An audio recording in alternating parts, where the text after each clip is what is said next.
Welcome to Money on Tap.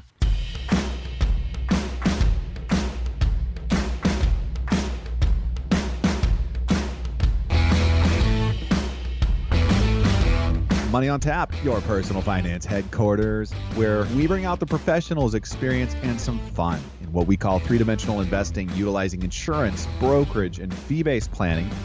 That's what we do on this show. We look at all sides of the issues, and we bring a fully independent planning perspective to the table. Welcome back. You are listening to Money on Tap, the podcast that demystifies investing and helps beginners and a lot of others navigate the world of finance. I say beginners because that's what we're going to be talking about today, is some investing for beginners, or your beginner's guide to investing. My name is Seth Cressman. I'm joined here once again with Dan Mickelon and Ben Brayshaw. How you guys doing today? I'm doing good, Seth. It's good to have a couple of beginners on the show with me today. That's right. I feel like every time's the first time. Just getting used to this. Sorry. Hey, we're diving into fundamentals of investing today for beginners, and this is a classic show for us. It's always the essentials, and there's always the ABCs, and guess what? The ABCs are throughout investing. So whether or not you are a well-seasoned investor, and I'm going to say this too, like, why is this important for investors that have been doing this for a long time? One of the reasons, I think, is because if you are a well-seasoned investor, I believe part of why you are here on the planet, God put you here today, is to grow, to multiply. Go back, read it. Genesis, there. It's like the Great Commission. You are to go out and multiply.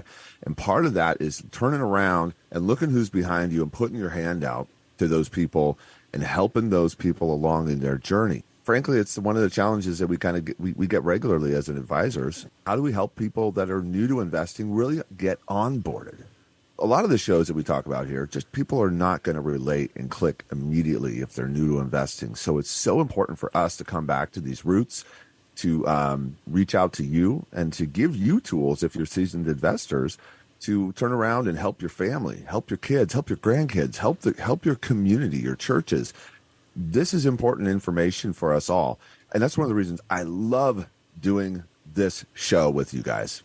I think, there's a lot going on in this world, whether you're in the mindset of, we're staring down the Fed Now coin conversation and one world currency, or whether you're just looking to become an investor and you're just concerned, where do I put my money? I mean, I meet with people all the time that have lots of different perspectives and concerns. And I think the truth is that we all continue to work because we need to work inside a system that creates food on our table.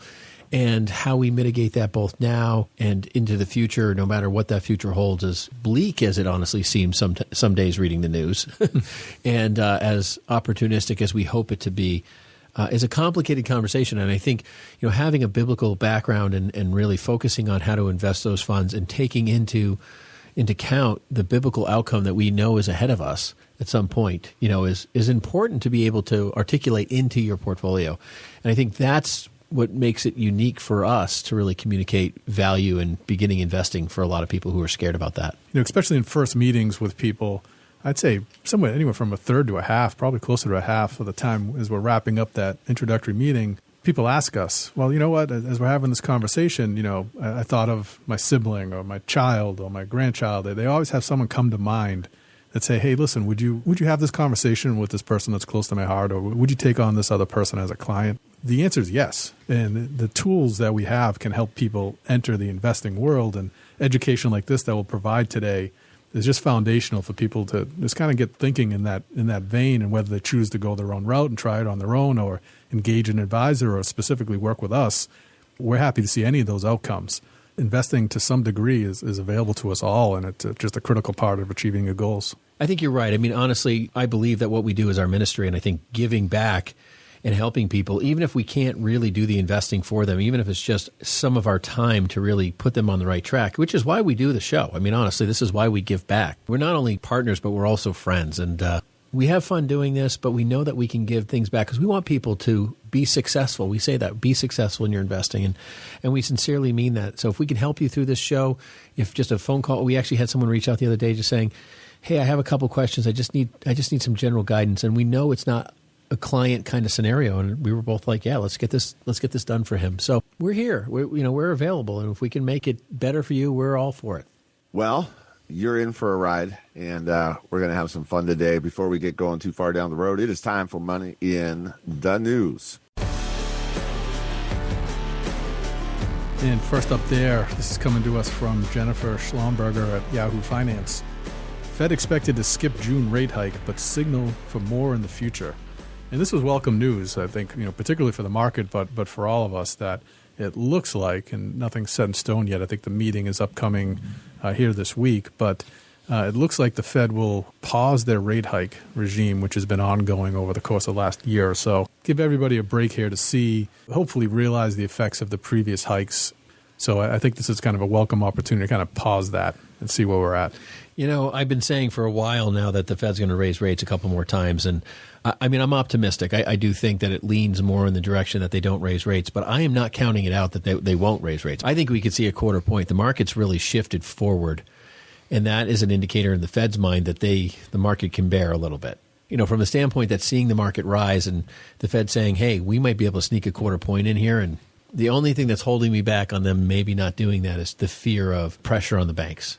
If they raise rates again, it puts more pressure on these banks like SVB and banks that have gone under. It makes their portfolio a little less valuable, which puts them in a little bit more of an issue. And I think if they raise rates, we're going to see bank stocks get hit. Yeah, they have a big impact on our finances. The banks are a part of that.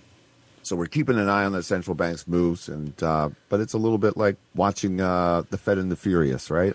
Fed and the Furious. Well, the other thing is, too, is you've got, we're at the highest levels on the benchmark for the Fed since 2007, pre-crash. There's some things here that are really, really interesting to me that are setting us up for some vulnerable space. Now, I think the other piece that makes this really complicated and why everyone is wondering what's going on and why is there so much cash on the sidelines is because we've printed so much cash, right? We have the highest amount of cash on the sidelines and the market's moving up. Well, if you keep printing cash, it's going to be there somewhere.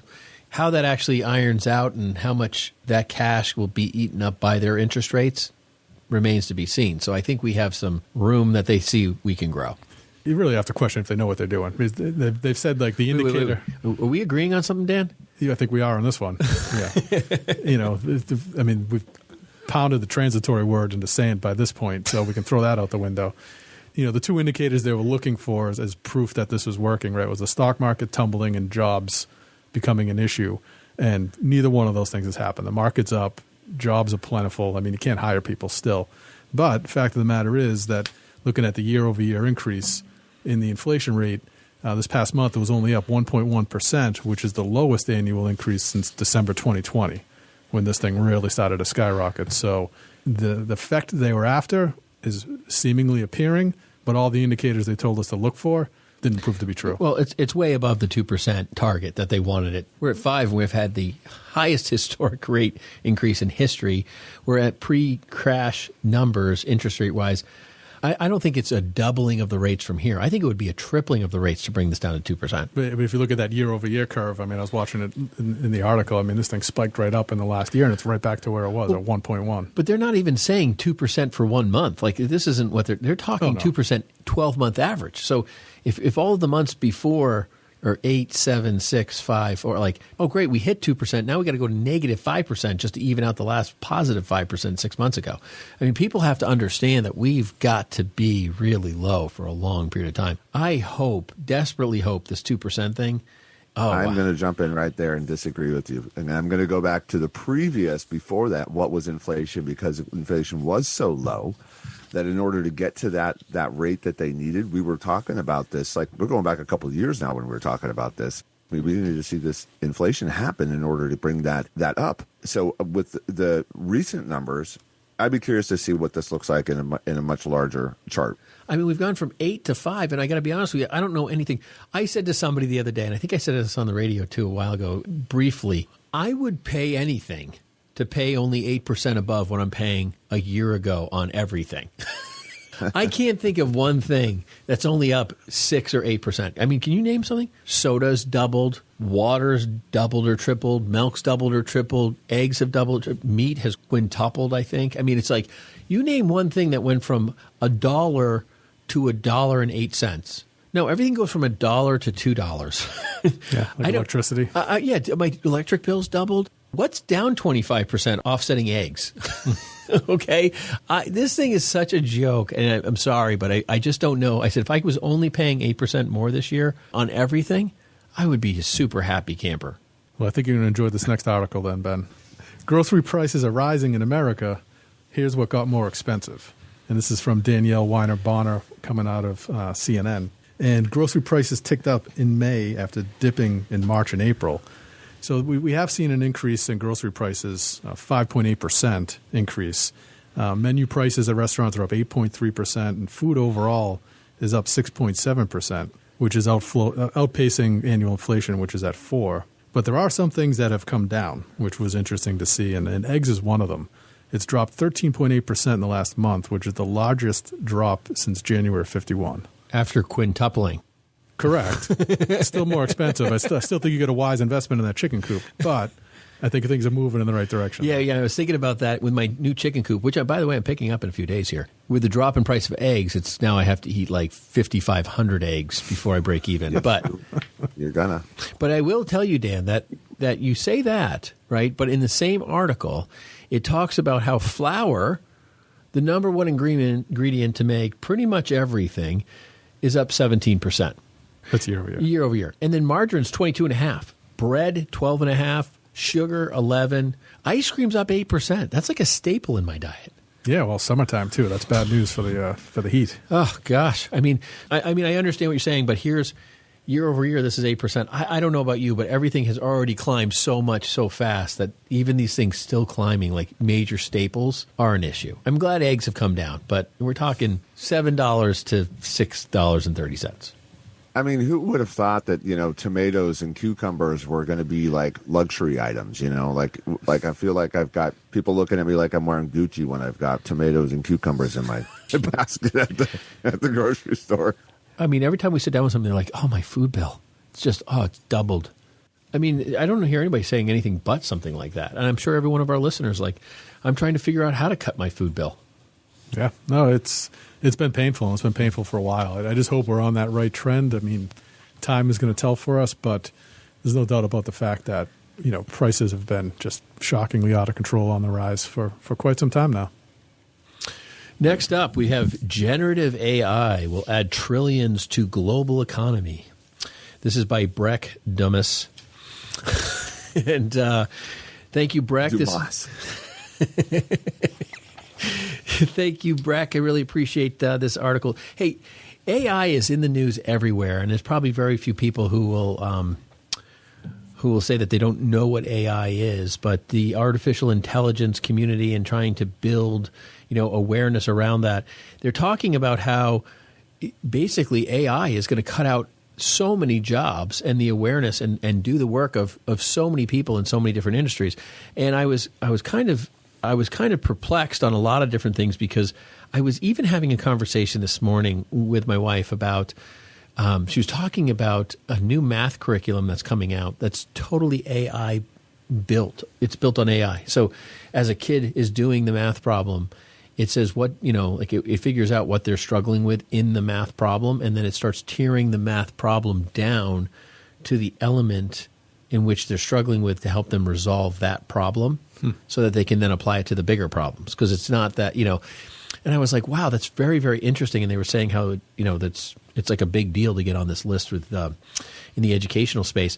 So there's a lot of really great uses for AI, but one of the quotes here, the next productivity frontier, which use of generative AI in 63 applications of study would boost the economy by anywhere from $2.6 to $4.4 trillion. And it's just astronomical to think about how the AI is already putting together an awareness of, where people should go and what they should do to maximize their productivity to therefore have better output. Yeah, no, it particularly, focuses on a couple of industries where they expect major change, which was banking, tech, and life sciences, which is, the kind of whole medical field, right? And it said AI could absorb 60 to 70% of the man hours involved in those industries, which, sounds great, but that does equate to jobs lost. Well, they say that, but we have We have 45, we talk about this all the time, 45 million people retired, largest number of people retired in history. We have 80 million more people going to retire in the next 20 years. That's over 35% of America. And we have a major job fulfillment issue. These may meet in the perfect dilemma. Yeah, I mean, AI can write the script and give you the treatment, but there's still got to be a person to apply it, right? Well, you only need one of them instead of the other 10 that are retired. True. Hey, you guys, I just go back to Batman, and I don't know why I love him so much, but he doesn't get to, he's just not as cool without the toys and without the gear. It isn't. He's not as cool, but you still got to have a Batman out there being the superhero, and that's who the people are, and that's who you guys are to me. You're my Batmans, or maybe my Robins, but anyways, that's good. Thanks, Robin.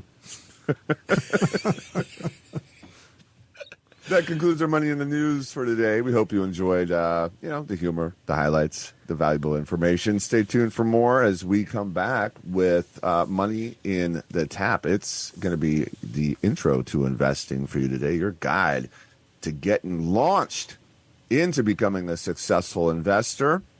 Hey, if you're new to Money on Tap and you're out there in the podcast world, give us a subscribe or a like. A download, all that stuff, and also drop us a line at info@yourmoneyontap.com. And we got something for you. We'd like to send you out some Money on Tap gear, or give us a call at 855-226-8551. And again, love to send you something for being one of our podcast subscribers out there. We appreciate you. You can spend your time many ways today, and you're here with us. So we appreciate that about what's going on and who you are and what you're doing with us today. So with that, we're going to take a quick break, and we will be right back. You're listening to Money on Tap.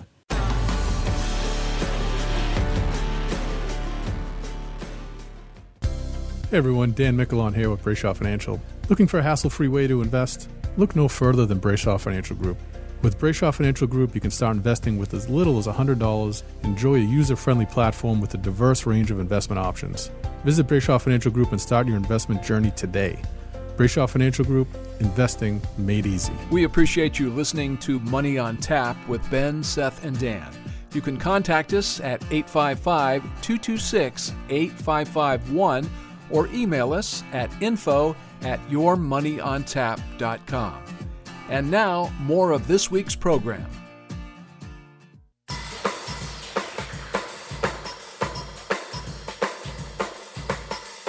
Welcome back. You're listening to Money on Tap. You can reach us at 855-226-8551 or info@yourmoneyontap.com. And we are launching into a beginner's guide for investing. You guys, like I said before, this is going to be fun. I cannot wait to just get into this with you guys. So, Dan, what do you got for us on tap first?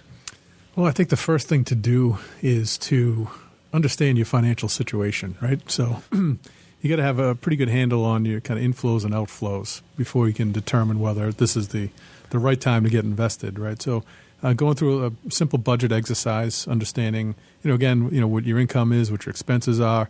If there is some excess income there, I think that's, certainly the right time to start considering investing. But, as part of that analysis, I think before you go ahead and, jump on Robinhood or get, neck deep in some options on some app, make sure that you do, in fact, have an emergency fund set up. We always recommend you have 3 to 6 months worth of expenses set aside. And right now, particularly in these kind of high yield savings account times, which is not always an opportunity, but right now it's something to take advantage of, and it's a great place to do that. Yeah, there's just nothing worse than, you're starting to get invested. You get excited, you're making some money, and you really worked hard for that money, and you've saved it, and you feel good about it, and you choose not to buy that bigger TV or upgrade your car, and you say, you know what, it's time to invest. Like, I want to pick out some money to put towards my future, and boom, it's gone. You put it in some stock, like a GameStop. You hear about GameStop, and you're like, oh, everyone's making millions on GameStop, and then it just tanks because it's completely being rigged in the marketplace, and you don't even know it. So, it's really, really, I can't tell you how many people are like, well, I started investing on my own, And actually, I have a client. He's like, yeah, a buddy of mine told me about a stock, so I didn't want to tell you this, but I opened up this brokerage account and I tripled my money. He's like, I couldn't believe it. So anyways, then I heard about another stock and I put my money in and now I have less than I started with.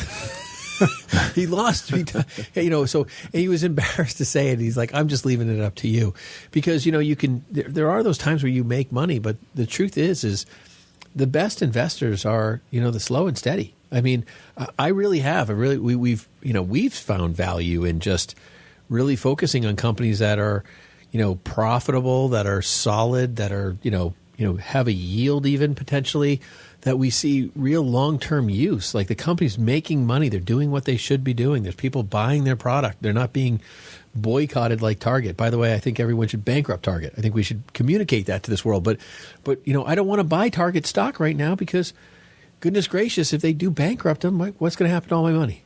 It's gone. And I think, that's the part of, investing. You got to say, am I going to buying their products? Would I spend my money there? Do I agree with that company's philosophy? Those are all important things because if you'll buy it, then it's likely that someone else will too. Well said. I'm going to get on the bandwagon here with Dan for a minute. Basically, that budget piece and how fundamental that is and imperative that is. Some people, part of a budgeting exercise is just understanding an expression of yourself. Because you naturally have gifts and abilities. You naturally have things that you're going to do or not want to do in finance, okay? So how do you get honest with yourself without going through the battery of personality tests and all the stuff that are available for us to do right now? So how do I get started investing? Well, I asked my counselor, right? I went to therapy. He told me about a stock. That's step one. And maybe that's a great place to start. I know we all need it. You can judge me all you want there, but I'm on that one. And, really just try to understand that budget is just trying to understand an expression of yourself. Some people even say I'm writing a love letter to myself, and that's a little out there for me, but I love it. The exercise works. And what you understand about yourself is, hey, what am I doing right now? And turning the dial a little bit one direction or another, is where we're going to go from there. We're just going to have that budget, and part of that needs to be savings. A beautiful part of the savings is that right now, Dan was saying, hey, you can get 5%, I think. I see signs and billboards everywhere, like 5% APY on savings accounts from, the credit unions around the corner or whatever. That's a fantastic deal if you're in this world. Maybe, we don't know, maybe in 6 months from now it won't be. There will be better than that or less than that. That's the thing that's not so important about this. It's creating a new habit for yourself and one that you're going to appreciate. Now, the thing I want to say is about that is that sometimes we get really stuck because, we find something that works and we're like, that's it. I'm doing that. And I'm not, and we don't go and to take that next step. And I want you to just understand there's a goal that you need to have out there. That goal is going to pull you through this, budget, savings, investing mode. Okay. So get your goals out there, write these things out in front of you. Okay. And let's get it, measurable and achievable and trackable and all that kind of stuff. Okay. And just put it down, write it down on paper. There's a magic that happens between pen to paper. And I love a spreadsheet. I do. I'm going to go with, I'm going to, not only am I going to put it on my spreadsheet, I'm going to put it on paper because somebody told me a long time ago to do that and it worked. And so I'm going to tell you to do that and it's going to work. So when you do, there's a lot of doo-doos in this. I got to be careful with that. So when that happens, you're going to start to move from that goal of that savings into that next investment, that expression of the investment into some other places, right? We're going to talk about understanding a little bit more of that because we're going to take on a little bit more risk when we start to do that. I'd say 2 months is a healthy place to start as far as that first bucket goes in your budgeting and in your savings. And at maybe some point down the road, you want to have more, okay? But right now, let's just keep it simple because we want to get momentum. That's it. We're going from zero and we're launching. And here's the other thing around that idea of launching into this in this idea. Okay. when you think of what does it take for a rocket ship to get off of the face of this planet, to kind of, now I normally have these numbers in front of me and don't have them memorized, but it is intense.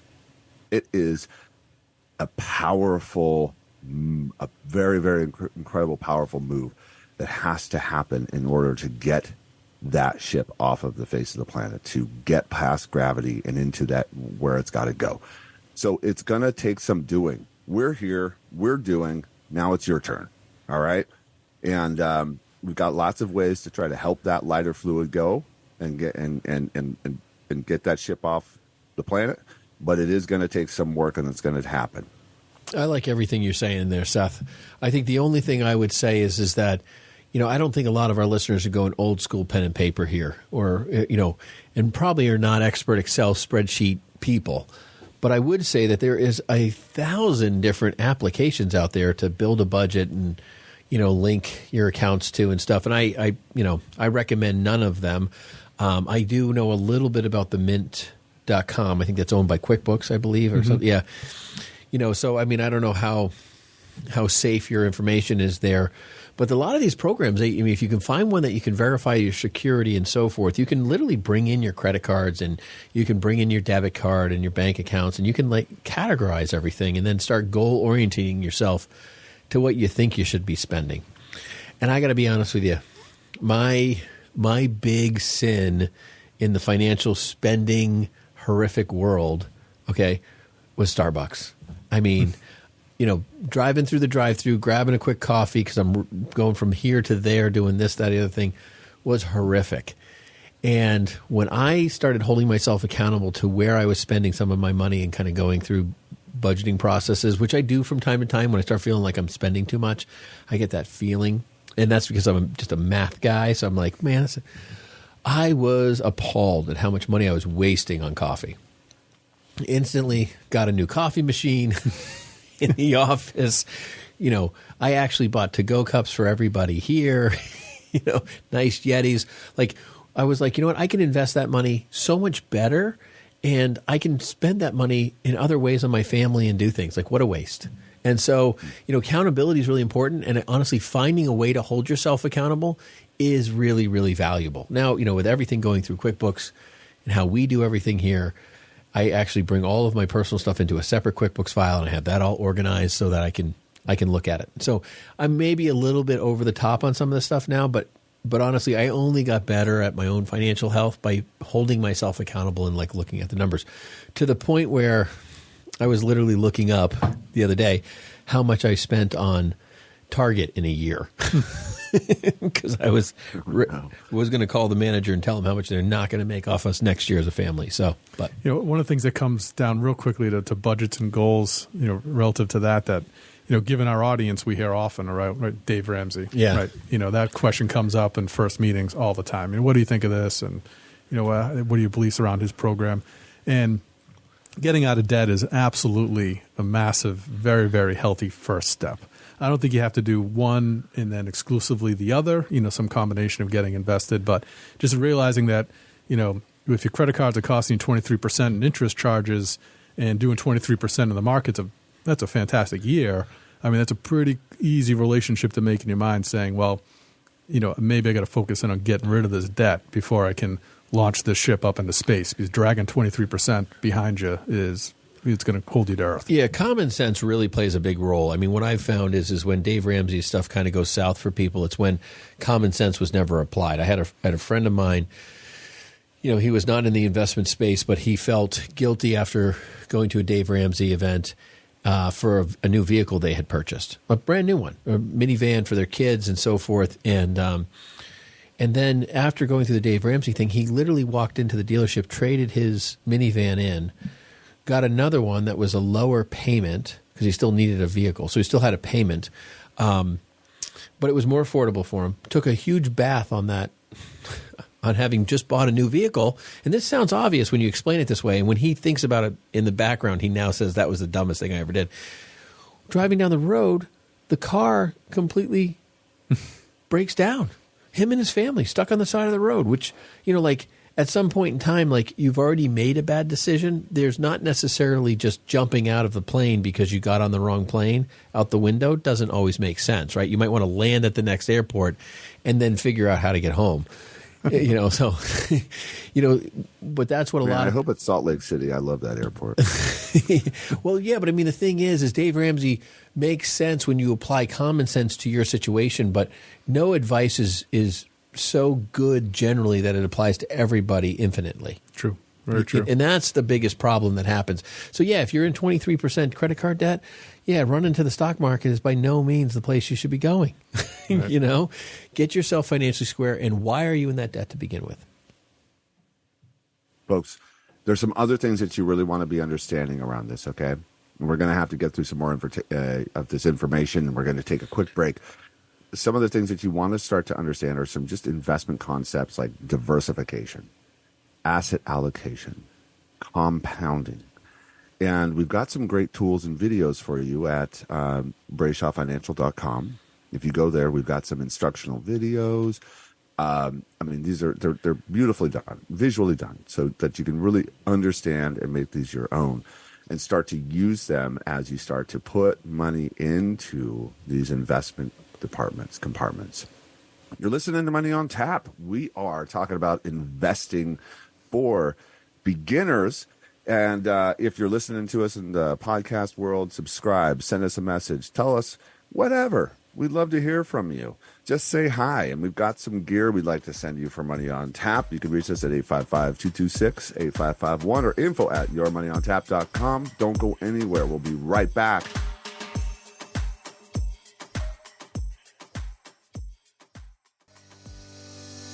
Hey, Seth Cressman with Brayshaw Financial Group. Are you looking for professional guidance to kickstart your investing journey? Look no further. Brayshaw Financial Advisors, we're here to help you. Our team of experts will provide professional, personalized advice tailored to your financial goals. Visit BrayshawFinancial.com today and schedule your free consultation. Looking forward to seeing you there. You can reach us at 855-226-8551 or email us at info@yourmoneyontap.com. And now, more Money on Tap with Ben, Seth, and Dan.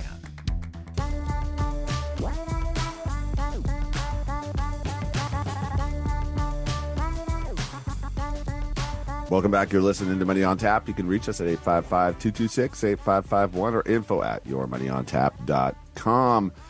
Yes, we are. We are talking about the fundamentals of investing for beginners. So let's go ahead and explore some of these investment options. What's suitable? What do we even mean by suitable? You're new to this world, right? And we're going to use some terms that you may want to get out your dictionary. No, we're just gonna go ahead and tell you. Suitable basically means, is it good for you? And how do you know what's good for you? So you have different investments out here that have different risk and reward kind of a scenario. And maybe the stock market, because it's just unfamiliar to you, you're just like scared to death of it, don't know what it means. Okay, or maybe you've seen other people invest in the stock market, and what you've witnessed is maybe it's the greatest. Maybe you've seen them do extremely well, and maybe they haven't. Maybe they've experienced some losses. Well, understanding what your risk is or your risk appetite is really, really an important part. We actually just did a show on that, and I'd go back and listen to it if you're needing to try to understand what that looks like and what are the tools to help you understand what that looks like, because everybody has it, okay? And as you're new to investing, you're not going to be going out and necessarily taking, you're probably not starting with a large chunk of money. Maybe you are, maybe you're not, but probably not. You're probably starting with, a couple $100 here. Maybe you've saved up $5,000-$10,000, and that's a big chunk of money for you. And so you might have some more options if you have more money. And that's what you start to look at, is the more money you have to invest, the more options you start to have, and the more complex your investments can start to be. Either way, what we want to try to understand is, again, what is the risk that you're at with all of it, that pool of money that you have. And as you take that first step, all right, you're probably going to want somebody to kind of help you out with that. That's what we're here for. So what can we do in that first step? I think probably the most common first step investments people have are savings accounts. I think, it's like, oh, Ben, that's really basic. But it wasn't a conversation 5 years ago. I mean, savings accounts were yielding virtually nothing, if nothing. And now with the Fed raising rates and, having the highest rate increase in history, we say that and people are like, oh, they did? It's incredible how fast they raised rates. And that is a big deal, and now has made savings accounts a viable option, and including CDs. Now CDs are competitive. CDs could be yielding 4.5% even, and fixed annuities that pure fixed annuities that look and smell like CDs that are 3 or 5 years are over 5%. Some of them. So there's some really fundamentally strong kind of fixed rate world that you can get into that didn't exist 5 years ago. So that's a great first round. And as Seth, you were talking about, like, you start that first savings bucket, you kind of build that up and you couple months of security. And then maybe you start getting into that thing. And then you start saying, well, I really like the stock market. And you're like, well, which stock do I buy? You can't just really buy. I mean, you could buy just one stock, but the truth is the vulnerability you'd have on that one company going up or down, because owning a stock is buying ownership of one company. So if you bought a share of Apple, you would be a one share owner. Virtually meaningless in its representation of a company, but you and Warren Buffett will not be sitting at the board table together. So that being said, you're very vulnerable to what Apple's done. Apple's gone from like 130 something to 180 something in a number of months, and so now you're at the peak of Apple, and it could just drop back down to 130 for all you know, and you've lost a big chunk, a third of your money, and that's really not where you want to go. So, that's kind of one of the concerns there. So what we have is our industry has created things that are culminations of stocks or culminations of bonds even. So you can buy mutual funds or bond funds. Bonds are where you're lending money to a company. So you're not an owner, you're a lender, you're like a bank. And then they've also created ETFs, exchange-traded funds. And now these types of things might have 50, 100, or 1,000 different stocks, and you put $100 in there, you're spread across however many holdings they have underneath there equally. And I think it's a great way to create some diversification for people, though it's probably the most inefficient method of investing. It's the most effective diversification way of investing.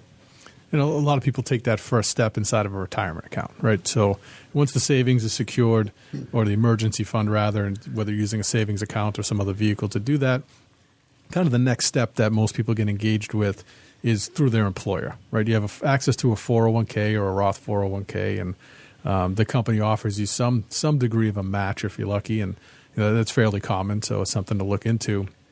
And, with the Secure Act, a lot of people are being essentially by default enrolled in these programs, which I think overall is a good thing.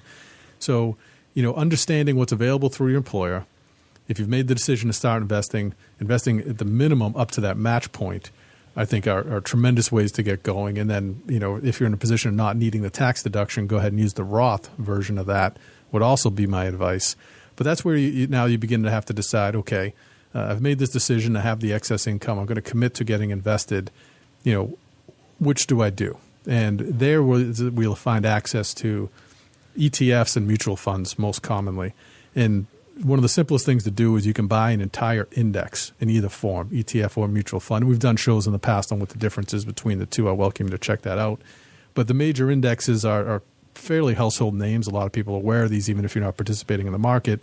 The S&P 500, the NASDAQ, the Russell 2000, the Dow Jones. Right? So those are all available to you.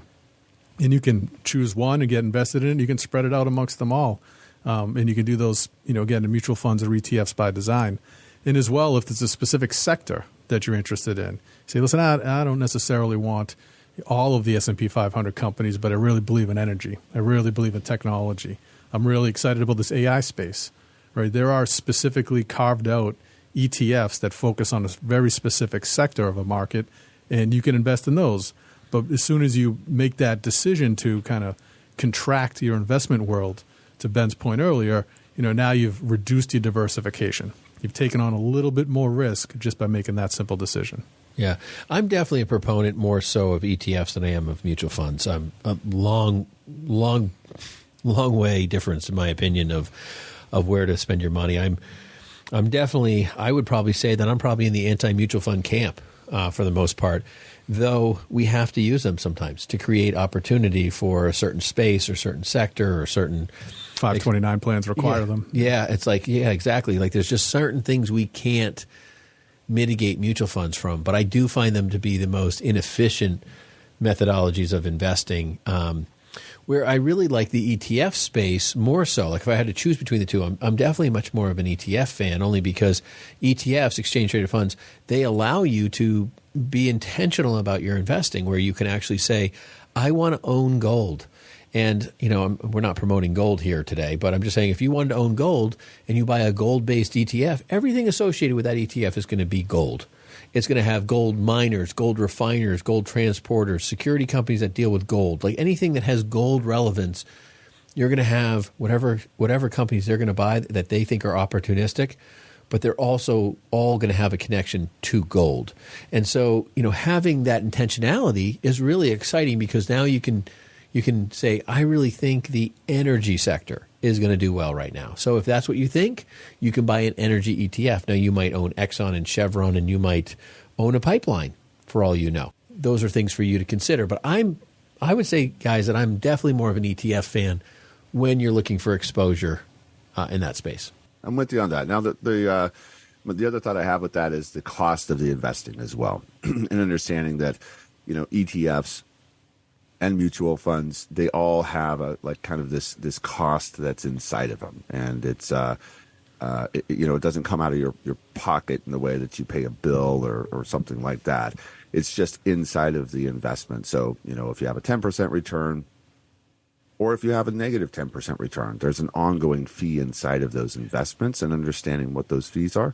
This is all stuff that's really easy to find once you kind of start to walk through this door of understanding what the investments are, and also what's under the hood. Look, I mean, there's you have to be inside of these investments. You have to have transparency. That's what I wanted to say. That's Seth. That's a great point. And I interrupt you only because fees are such a huge conversation when people walk through the doors, right? Mm-hmm. And the thing is when you go to a company, like you talk to somebody, they might be talking to Vanguard or Fidelity, and they say, oh, they're low fees. Great. Well, I have investments that are no fees. There's investments out there that are no fees, and people say, oh, well, that doesn't sound, that's too good to be true or whatever. No, but there are legitimately companies out there that cover their fees through writing various hedging option contracts and so forth. So, they do it, they insure it, they back it. There's different ways of doing things. So when people come in and they are very fee conscious, I find that they're not fee conscious with a company that has supposedly built their name on low fees, when they might only have one or two funds that are really low fees.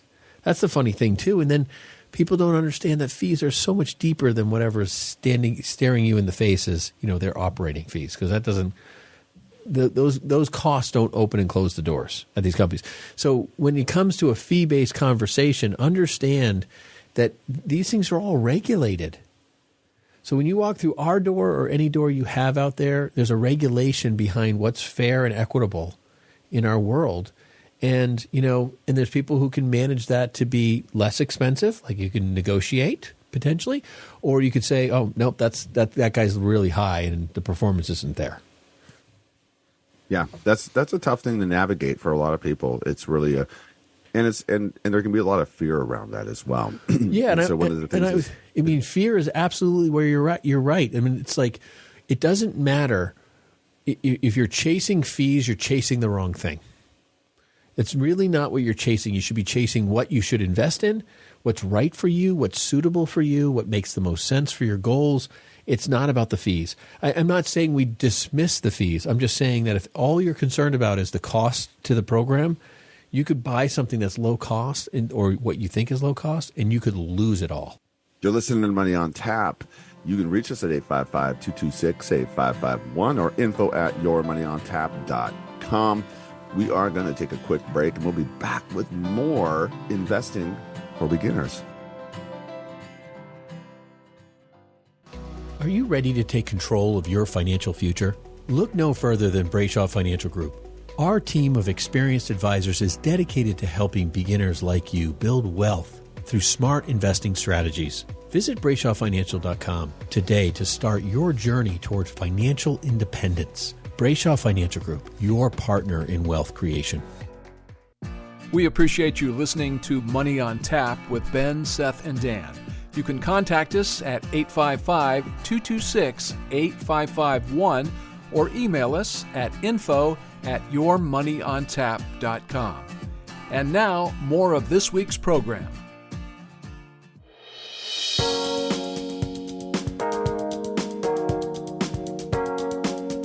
Welcome back. You're listening to Money on Tap. You can reach us at 855-226-8551 or info@yourmoneyontap.com. And we are talking about the beginning investing, right? Beginner's investment. This is a great playbook and an awesome show for you to start with if you're new to Money on Tap, or even if you're, a seasoned investor. We love this concept of putting our hand out to somebody else and helping them along. And we all do it. It doesn't matter who you are, where you're at. Okay, we all do it, and it's just part of God's design for us. And if we're not living in that kind of purpose and intentionality, I challenge you, get there, because it's a fulfilling life when we live from this place. All right, that's a different soapbox. Here we go. What do we got? Yes, I wanted to say a couple of things about some tools and resources for you. This understanding risk idea. We have a tool. Lots of tools, really, but this is the one I want you to go and just take some time to spend just a couple of minutes with. Go to our website, BrayshawFinancial.com. Go to the resources tab on the top right. Drop that down. Free risk analysis. Okay, you're going to take a quick quiz. It's going to ask you some questions, if then, and then it's not a Myers-Briggs. It's not a DISC. It's not any of those things. It's just going to pop you out with this number. And the relationship of what that number means to getting you going into new investing is going to help you a ton. And you know what? You're not stuck in that number either, okay? Because over time, things change. Right now, you might be really new and young in investing and really, throwing money at whatever. You don't care. You're just like, hey, let it ride. Let's go. All right, that's a pretty high risk score. Or you might be still really new and young, but just not understand what's going on in investing and have a very low risk score because you just need to kind of ease into it, right? What's going on in this world before you start to get comfortable. Those numbers are subject to change. The main thing is we just want to get you going. All right, with that, we got to go. What do you got, Dan? Well, I think, the key words for me, or the understanding, is that you don't need to be an expert to begin. Right. There's things along the way that, the traps that everybody falls into as a new investor. I think the key to it all, in time has proven this over and over again, is it's not about timing the market. It's about the time in the market. Take that first step, get invested, and then continue to invest. Be disciplined. Set up your dollar cost averaging. Set up your monthly contributions. Just go ahead and take the plunge. Find an allocation that works for you, built around risk tolerance and time horizon, all those things you mentioned, Seth. But get going. Just take that step. Question is that we get, if you're here on the show, you're like, okay, great, but what do you do? I'm coming to you. What do you do? Ben? A lot of people think that investing in the stock market is like a valley. You're just going to walk across the field, pick a few stocks or investments or mutual funds or whatever, or target date fund, which would be the absolute worst decision in the world, in my opinion. And that it's just going to hopefully move forward. And the truth is when you work with a financial planner and you work with somebody who really invests in equities and really, works through the market, we look at things like PE and yield, and, we look at the charting and the fundamentals and the betas and the risk, we look at all of these things and we try to find companies that are profitable and doing the right thing. And it's, it's not a valley, folks. It's you're climbing a hill or a mountain, depending on your ability and expertise personally. And you hear about these kids who bought, some sort of stock or option contract or something and then made millions. And let me tell you about all the people that lost all their money giving it to them, because that's how they made it, And I think most people are the ones that are giving their money back to somebody else who's smarter than them on the other side, because every time you buy a stock, if you buy Apple stock today, you're saying, I believe that this company's going up in value over some time period. The person who's selling the stock is of the mindset it's worth getting rid of because it's not going to go up that much or at all. And my money's better served elsewhere. And so if you don't understand that there's two sides to every trade and one person's right and one person's wrong, that's really hard when you start figuring out that, hey, I can lose everything here. I'm like, yeah, I'm going to devil's advocate on this one. You're right. You're so right. Yeah, one person's right, one person's wrong. And it's, what we don't have on the other side of that is what the other person's doing, right? How long have they been invested in this? What have they been doing with that money? And what is the other place that they're going to go? All right. Because frankly, they might be selling the Apple stock and they're like, I need something else. That's all. I'll be honest with you. Cooking. We sold out of Apple, a few weeks ago, right, guys? I mean, we sold out of Apple. And what did we pick up? We picked up some really boring stuff like Verizon. We bought Prudential. Yeah, it was such a snooze, I can't remember. And MetLife. I mean, we said, hey, thanks, Apple. Thanks for making us a bunch of money. We're really happy. But I can better spend my money elsewhere. And, somebody else thinks that Apple's going to outperform with that, but they don't know where we're moving our money to. And so, I look at these other companies, I say, I can sit around. And like you said, Dan, it's not timing the market, right? We're not timing when Apple's perfect. Yeah. We're just spending time in the market. We're sitting there. We're going to wait for companies that are profitable, and we hope that they'll perform. And there's no guarantee. Like, I don't recommend that anyone buy any of those stocks. I don't. I don't think anyone should buy those stocks unless they're sitting with us and we determine that that's a really good move for them. And until that happens, and honestly, if you're not sitting with someone like us, or us specifically, I would be concerned about investing your money on your own. And I know you might be a beginner, but we have opportunities for people to begin, and advisors out there do have that. It's true. I mean, you can begin, but you don't need to begin alone, right? You can begin with some solid advice. Wow, that was powerful. We're going to do an outtake on that. We've got more time to go. Dan, I was hoping you'd hold on to that until just give it a couple more minutes. We do have a little bit more time, and I think it's a good spot for us to kind of talk about some of the things that we see. Just to answer the question that Ben had there, from my perspective is, coming to us and getting going. We've got really great ways for you to start, and it's easy. It's really simple. And that's part of our job here, and that's what Dan's talking about. You don't have to do this alone. You don't have to start big. Actually, some of the best investors in the world, they all start right where you are if you have no experience. Everybody starts there, and they get going. And they've learned a ton of lessons along their journey, and so are you. You don't want to have everything spoon-fed to you. You want to be, part of the experience is this learning, right? But we're going to make it easy. We're going to get you diversified. We're going to get you in, okay? Getting in the game. It's super critical for you. And I want to have this long-term focus for you, okay? The short term is we're going to take some action. We're going to do these things. The long term is let's have some financial goals. Let's have some vision. Let's have some purpose. Let's have some conversations around what those are, and start to take action towards those. But keep our focus out there, because we understand to get there, we've got to do this right here, right? It's these little things that we're going to do right now. I think so many people are so scared to sit down with somebody in the financial world. And I would just tell you that, if you do sit down with somebody and you feel that way after the fact, then that's the wrong relationship. I think that's probably the test on that. But to sit down with somebody to help you steer and navigate, and even if it's beginning on your own, like getting practical advice from lots of people is a discerning description that the Bible even tells us to do. Seek counsel. Seek lots of counsel.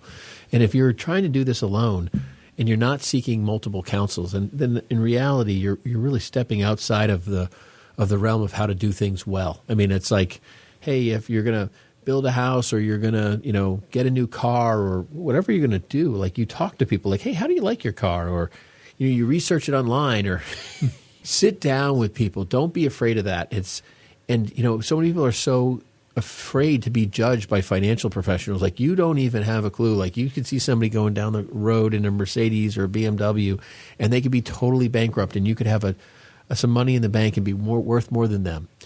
It's okay. Sit down with somebody, get that advice. And one of the kind of the silliest things I see that is a fear people have is that they come in and they make a call. They're afraid that they don't have enough for us to work with. And, if that's a situation you're in, we will still give you advice on how to get started. and we'll sit here and we'll wait for the day in which you have enough, and we'll be happy to work with you. Yeah. But we will still offer you advice as to what's the best move you can make right now with what you have if you're committed to doing I it. want to be part of your story of success. Yeah. Amazing show, guys. You've been listening to Money on Tap. You can reach us at 855-226-8551 or info@yourmoneyontap.com. Be successful in your investing. Share this podcast with somebody that needs some help, and have a second listen to it, because there's some parts of it that we've all missed. We need to go back and learn. Thank you so much for spending the time with us today. That's it for Money on Tap. The views expressed are not necessarily the opinion of this radio station and should not be construed directly or indirectly as an offer to buy or sell any securities mentioned herein. Investing is subject to risks, including loss of principal invested. No strategy, product, material, or tool mentioned can assure a profit nor protect against loss. Please note that individual situations can vary. Therefore, the information, products, materials, or tools mentioned should be relied upon when coordinated with individual professional advice. Past performance is not a guarantee of future results. This show may be subsidized in whole or in part by a product sponsor or issuer. Securities and advisory services offered through SagePoint Financial Incorporated, member FINRA SIPC, and a registered investment advisor. All other services offered through Brayshaw Financial Group LLC are independent of SagePoint Financial. SagePoint Financial and Brayshaw Financial Group do not provide tax or legal advice. Main office is located at 116 South River Road, Bedford, New Hampshire, 03110, and can be reached at toll-free 855-226-8551. Well, bye.